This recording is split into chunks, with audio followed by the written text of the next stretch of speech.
But we're going to begin with more gun violence rocking the US. 2 people shot dead at a gaming competition in the state of Florida. The man believed to be the offender was also killed. Now, such is the frequency of gun murders in the US that this one might barely have warranted a mention outside local news channels, were it not for the fact a losing competitor appears to have been responsible. And the event was being live streamed to a viewing audience as the shots began to ring out. And also, Florida is a state at the sharp end of the gun control debate. And this will get louder and louder. In 2016, 49 people were killed at the Pulse nightclub in Orlando, while in February this year, 17 people were killed in the Parkland school shooting, of course. Today's shooting happened at an online gaming competition in Jacksonville. Elizabeth Brown has more. Competitors and spectators were packed into the game bar at Jacksonville Landing in Florida for a regional qualifier for a new football video game when shots rang out. A live stream of the tournament caught the chilling moment when a red laser dot appeared on the chest of a player and the sound of shots sparked panic throughout the complex. Screaming, just shooting, I heard gunshots, people just running, pushing each other, just getting out of the landing, trying to get out of there. People was coming out through the back screaming. People was coming out through the front. People was shot. Like, I seen the girl. She's not little, but she's young. Like, she probably was a high schooler. I seen a grown man, like, shot, like terrified. Like, he worked there, too. And he worked there. Like, I just never seen a grown man so terrified. Gamer Ryan Ailman fled to the toilets in terror. I opened the door to peek to see if it was safe. And then in my head, I'm like, just run. Don't even look nowhere, just run. Like, get out of there. And I'm just panicking. Like, I don't know what to do. Like, should I stay here?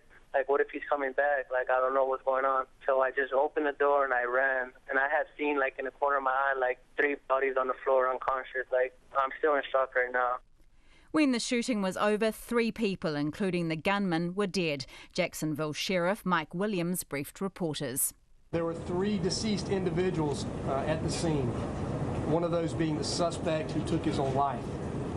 There were 9 victims transported by JFRD to area hospitals. 7 of those had gunshot wounds. In addition, there were 2 additional gunshot victims that self-transported themselves to local hospitals. I'm happy to report that they are all in stable condition at this time.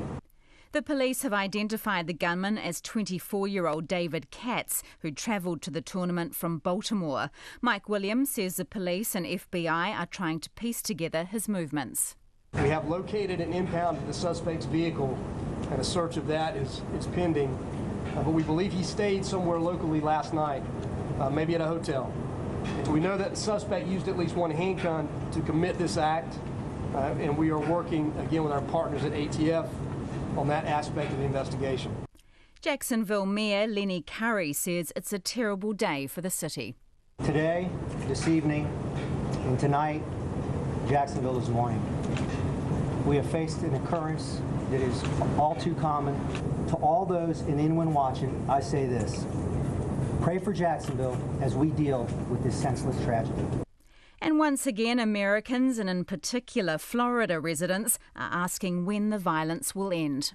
Politicians, wake up, because the people that you're supposed to be representing are dying.